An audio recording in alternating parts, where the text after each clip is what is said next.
This is Paul W. Papa, author of the Max Rossi Mysteries, a crime noir series set in 1950s Las Vegas, and you're listening to the Dark and Stormy Book Club podcast. Hello, and welcome to episode 222 of Dark and Stormy Book Club. Today we have a talk with the wonderful Anthony Horowitz. Enjoy. I'm Ann Dart. I'm Tracy Stormy. And I'm Kathy Knight. And together we are It Was a Dark and Stormy Book Club, a podcast for mystery lovers. Welcome.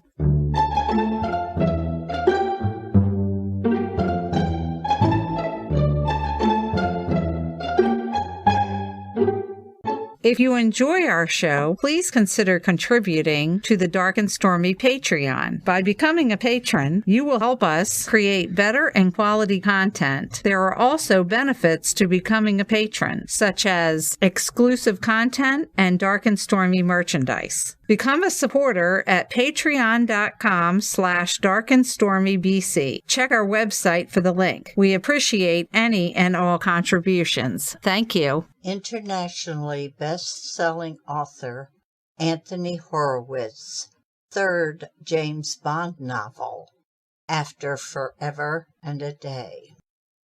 It is M's funeral. One man is missing from the graveside, the traitor who pulled the trigger and who is now in custody, accused of M's murder. James Bond. Behind the Iron Curtain, a group of former Smersh agents want to use the British spy in an operation that will change the balance of world power. Bond is smuggled into the lion's den. But whose orders is he following? And will he obey them when the moment of truth arrives? In a mission where treachery is all around and one false move means death, Bond must grapple with the darkest questions about himself, but not even he knows what has happened to the man he used to be. With a Mind to Kill is put out by HarperCollins, and it was released on May 24th of this year. We are thrilled to welcome to the program Anthony Horowitz, and we're going to talk about one of his many, many books, With a Mind to Kill. Welcome, Anthony. Thank you very much for having me. It's lovely to talk to you. This is the third in your Bond series. Why are you going to end it? The question is more, why did I decide to write it? Because originally I was only ever going to do one Bond novel. That was Trigger Mortis, way back in about, I think it was 2014 I got asked to do that. I never thought I would do a second one, but Trigger Mortis was successful and the estate said that they thought it would be a good idea. That is Ian Fleming Estate. So I agreed to write Forever and a Day. And when I finished that, I thought I was done with Bond, and that was at the end. But then the estate again said maybe a third one. And I thought to myself, well, look, I've done the beginning of his career, Forever and a Day. I've done the middle of his career, Trigger Mortis. Maybe I could do one more, and it's the end of his career. And that makes a nice trilogy, and I can stop there. So that's how it happened. Okay. I loved the ending because you kind of leave it up in the air. I wanted an ending that was sort of ambiguous. I mean, the struggle with the book was not to make it too downbeat, too depressing.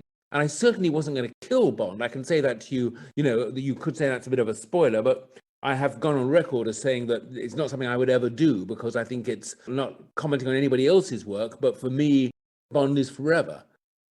But how would he end? In my world, what would be his final moment? I had to make sure that it was not too down, but it was something that there was hope in that.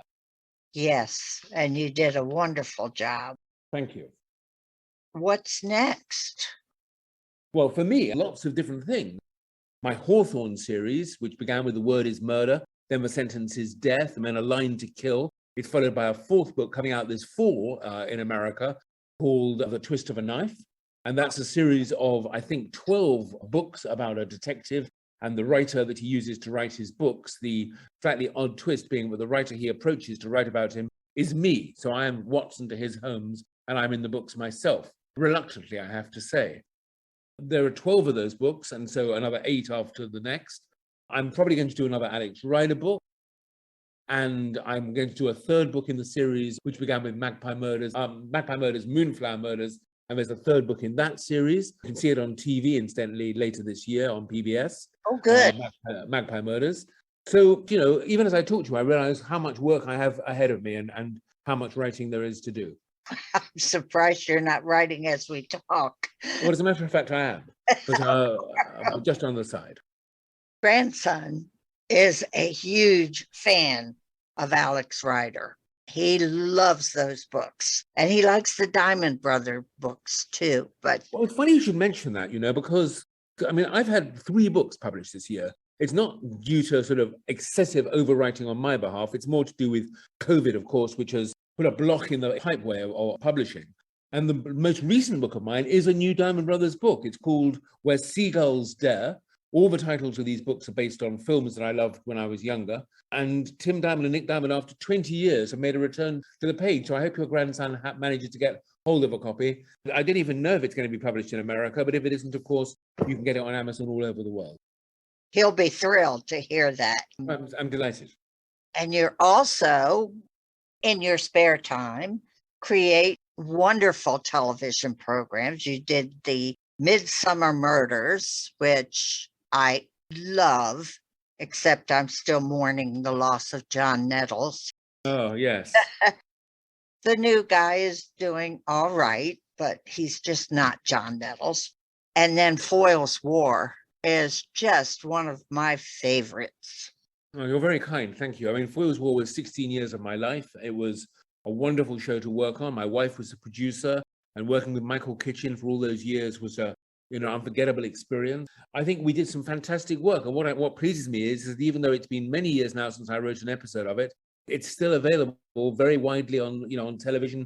Almost every week, it seems, someone is showing an episode of Foyle's War. Yes, it's very, very good. Now, you also wrote, and this is where I found you, was when you wrote the Sherlock Holmes book, The House of Silk. That was the first book of yours that I personally read, and I devoured it. It was wonderful. You're very kind. Thank you. I mean, I loved writing it. That was the first continuation novel. That's the phrase people use about these sorts of books. I don't love it, but that's what they're called. That was the first continuation novel I wrote. When the Conan Doyle estate approached me, it was something I just had to do because ever since I was 17, I have loved Sherlock Holmes. I love all of Doyle's work, actually. I mean, the Brigadier Gerard books are terrific too. It was a fantastic experience to write it, to spend 6 months of my life inside 221B Baker Street in the company of two of the greatest characters in British fiction. It was just irresistible. I loved it. You should write a third. Well, I don't know if you've read the sequel. It's not exactly. Oh, yes, I read Moriarty. Moriarty is a much darker book. I loved writing that too because it was a return to that world. But having done Sherlock Holmes once, I didn't feel I could do the same again. So I decided, instead of writing about Holmes, to write about the most evil man in literature, who is, of course, Professor James Moriarty. And therefore, I made the decision right from the start, but it had to be an evil book. Could I write a book that would somehow convey to the reader the true evilness of Moriarty? So the book itself is evil and has an ending, which is a sort of a bit of a shock when you come upon it. But I'm very proud of both books, and I think that they both worked in different ways, but I think they work. Well, returning to James Bond, when I read this book, I was picturing Sean Connery, the classic early Bond, the ones that have done it since he left, they aren't James Bond to me. Sean Connery will always be James Bond. Well, I'm not entirely in agreement with you. I think that, I loved Sean Connery, and he probably remains my favorite Bond. When I write the books, I always say that every word I write that Bond speaks, I'm hearing Sean Connery deliver the lines. Although at the same time, I'm often seeing Daniel Craig, and I think that Casino Royale, the first of the Daniel Craig Bond films is as good as anything Connery did. I think it's a terrific movie. And I have a soft spot for Timothy Dalton's two Bonds and Pierce Brosnan's. I met George Lazenby once, and I then went back and watched On Her Majesty's Secret Service and enjoyed it much more than I thought I would. And Roger Moore, well, I think, he's aged with time, those films, but I still remember seeing them when they first came out and loving them. I think that Bond you love tells you something about your age, first and foremost, but there have been some terrific Bond pictures along the way. The best, I agree with you, though, to go round in full circle, definitely Sean Connery. Yes. Now you have the classic Bond villain in Colonel Boris, but when I read the book, I'm picturing the evil people that he's met over the years, and he fits right in there. Even I guess you would call her a Bond girl, the Russian agent that gets very close to him. You have just fit the pattern of the James Bond books. You couldn't say anything less. I mean, to be honest with you, when I write these Bond novels, my first and the most important priority for me is to try and be as true to Ian Fleming as possible. So to pick up on those two characters you mentioned, Colonel Boris is actually an Ian Fleming creation. In From Russia with Love, Colonel Boris gets just a one-line mention, but he's there in the background somewhere. But then on The Man with the Golden Gun, we learn that Bond was kidnapped and captured by Colonel Boris in Moscow, and that he was tortured and brainwashed and then sent back to kill M, which is where the new book, With a Mind to Kill, begins. So he is an Ian Fleming creation. As to what you call the Bond girl, which I have to tell you is a word I never use anymore, because in these times it so objectifies young women to be called, the possession of another man, that one gets into trouble if one isn't careful using the term. Listen, you and I both know what we mean by it, and Bond girl is a shorthand for it. But one of the things about the Bond novels is to try not to offend people with a modern sensibility by saying things about characters that might feel, dated. It's a very, very difficult balancing act.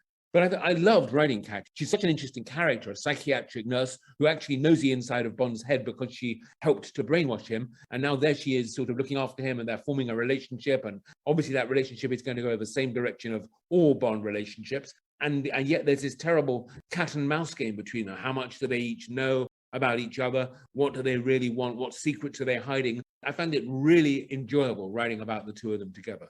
She was a good character in this book. I enjoyed her very much. You're kind, thank you. Let's face it, the early Bond books, women were objectified. They were use them and throw them away. I do want to say immediately that I wasn't criticizing you just now about your use of language at all, and forgive me if that's what it seems to be. I'm just saying that of course you are correct that Bond, Ian Fleming, sees women in a certain way through the lens of the 1950s and 60s. And of course, he also sees, various ethnicities in a different way and religions in a different way. And one of the jobs of the modern Bond writer, to be true to that vision, not to try and change things. I'll give you an example. In this modern age, one might be tempted to take Bond's cigarettes away from him and to say he doesn't smoke anymore, or he doesn't drink alcohol anymore because these are so bad for you.